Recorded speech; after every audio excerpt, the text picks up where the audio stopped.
오늘은 극락과 천국에서의 삶에 대해 생각해 보겠습니다.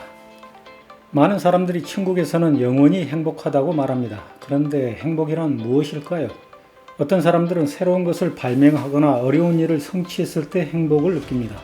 그런데 천국에서는 모든 것이 완벽하여 새로운 것이라는 것이 없고 어려운 일도 없는데 어디에서 행복을 찾을까요?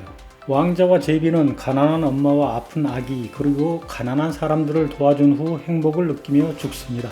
하나님이 천사에게 도시에서 가장 귀한 두 가지를 가져오라고 명령하고 천사는 주저없이 행복한 왕자의 쪼개진 심장과 죽은 제비를 가져다 바칩니다. 그리하여 그들은 천국에서 행복하게 살았다고 오스카 와일드는 말했습니다. 그런데 천국에는 가난한 사람도 없고 아픈 사람도 없으니 왕자와 제비는 천국에서 무엇을 하며 행복을 느낄까요? 아무런 할 일이 없는데도 행복을 느낄까요? 천국에서는 어떤 언어를 쓸까요? 한국말을 쓸까요? 어제와 오늘과 내일이 똑같고 매일매일 아무런 문제도 없는데 그곳 사람들은 무슨 말을 할까요?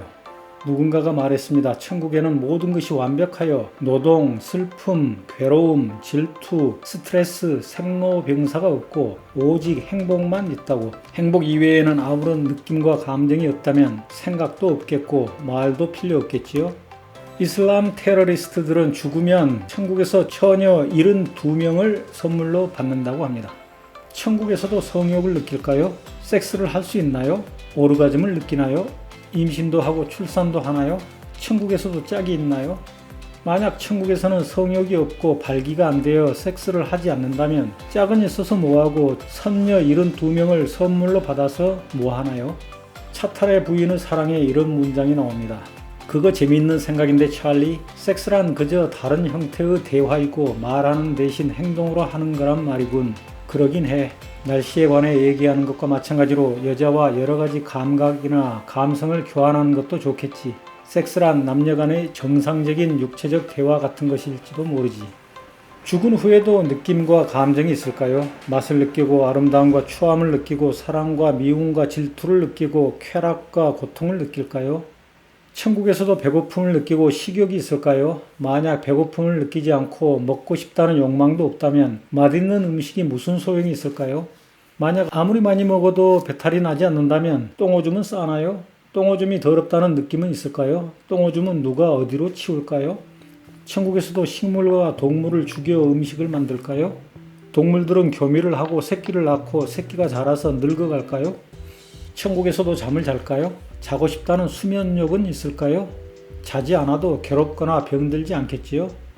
천국을 다녀왔다는 어느 작자가 말하기를 천국에는 황금으로 만든 성이 있다고 했습니다. 천국 궁전의 지붕은 모두 광채로 번득이는 금기와요. 벽면과 바닥은 가지각색의 아름다운 보석으로 장식되어 이 세상에서는 상상도 못할 만큼 장엄하고 화려했다.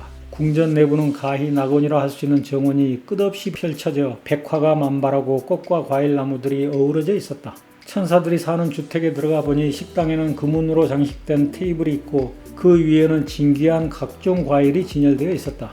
천국의 주민들, 즉 천사들의 주거지는 질서 있게 구획 정리가 되어 있었고 도로는 한 폭의 주단이었다. 천국에 있는 사람들은 영원토록 꽃과 같은 젊음과 아름다움을 유지하며 아름다운 긴 가운을 입고 금색띠를 둘렀는데 그 옷 가운데 청색옥이 비치고 있었고 금색띠에는 보석이 반짝이고 있었다. 머리에는 미모에 걸맞는 다이아몬드로 된 장식이 꽂혀 있었고 루비로 만든 목걸이, 진주로 된 팔찌를 하고 있었다. 그들은 백마가 끄는 마차를 타고 다니며 영원한 행복을 느끼며 살고 있었다. 그는 천국에 가서도 인간의 느낌과 감정을 그대로 간직하고 있었던 모양입니다. 인간 세계에서 느꼈던 장엄하고 화려하고 아름다우며 다이아몬드, 루비, 진주의 가치를 천국에서도 느꼈던 모양입니다. 천국에서는 비나 이슬을 맞아도 추위를 느끼지 않고 병들지도 않을 것이고 모두가 다 똑같이 젊고 잘생기고 아름답지만 성욕을 느끼지도 수치심도 느끼지 않을 것이며 모두가 아담과 이브처럼 그냥 동산에서 벌거벗고 있을 것인데 성과 주택, 주거지가 왜 필요하고 왜 가운을 입고 있었으며 지금 있는 곳이나 멀리 떨어진 곳이나 똑같이 아름답고 완벽할 터이고 일도 안 할 터인데 백마가 끄는 마차는 뭐하러 타고 다닐까요? 천국에서는 무엇인가를 사고 팔지도 않을 것이고 모두가 똑같이 젊고 아름다우니 누군가에게 잘 보이려고 경쟁할 필요도 없을 텐데 금은보화가 있으면 뭐하나요? 어린 왕자에게 여우가 말합니다. 저기 밀밭 보이지? 나는 밀을 먹지 않아.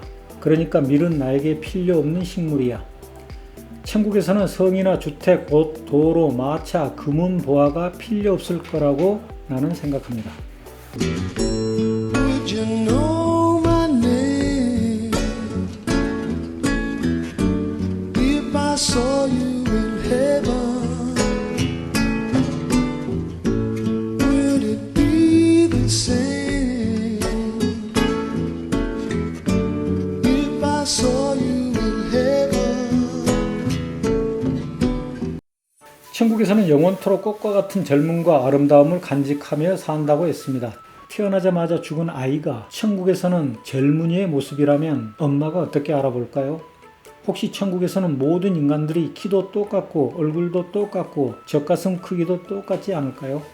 천국에서의 삶이 행복하다고 하니 그것을 믿기는 하겠습니다만 사실 재미는 하나도 없을 것 같습니다.